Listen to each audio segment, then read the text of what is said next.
being bad at outreach is or will be killing your growth, because doing outreach on the wrong platforms with sucky messaging or not even considering what you're sending to people from the business's perspective will make it so that you barely get any replies, and it makes it super hard to grow with clients. So in this video, I'll be breaking down exactly what platforms are the best, how you write messages that actually convert, and then one secret trick that I use to land more clients. So LinkedIn is the overall best platform to find businesses on, but you have to consider that there are better options depending on the businesses and the industry. And what I mean by that is that it depends on where you find the business owners most active. Even though you can find so many active business owners on LinkedIn, you still have platforms like Facebook and Instagram and other communities where you can find business owners that are so much more active in these specific places. To give you an example, Facebook can be so much better at finding local businesses like service-based companies where people are so extremely active, and many times you can even see if they own a business and you can directly engage with them on the platform. And the truth is, somebody like this guy is probably a lot more active on Facebook inside of this group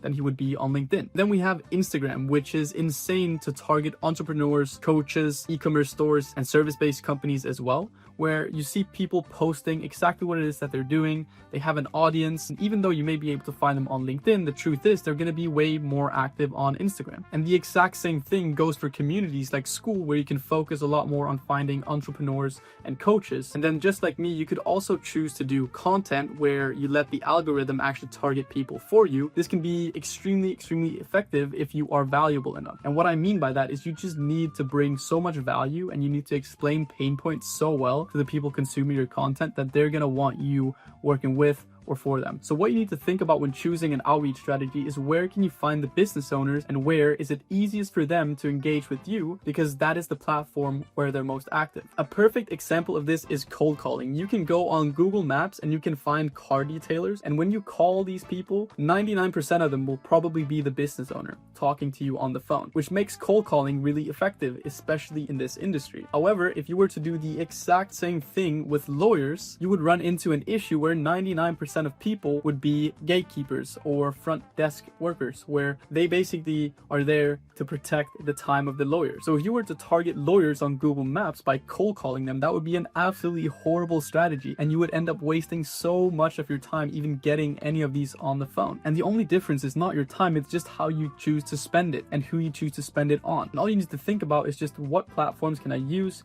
to get in touch with the right people. Now, what should you say when you finally get in touch with any of these people? The first rule of outreach is that it needs to be extremely simple. What I've learned about outreach is that simple convert, like extremely well. So what you need to focus on is how can you dumb down exactly what you're trying to sell or exactly what you're trying to do for a business owner by making it as short and simple as humanly possible. No fluff, just focus on the results or the outcome and briefly explain how they achieve this outcome, just enough so that they can bridge the gap between what outcome you're talking about and how you were planning to get that outcome for them. And then you want to end it with a very simple call to action. To give you an example from somebody that DM'd me on Instagram, this is a good message that goes straight to the point.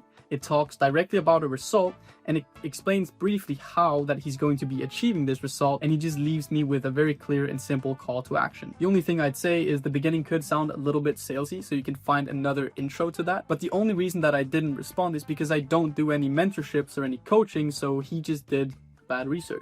And then the one secret method that I've been using to write these messages and have successful outreach strategies throughout time may sound really stupid, but it's actually just putting myself in the business's shoes. And what I mean by that is, if I was this business and I had this exact pain point, would I respond to this message?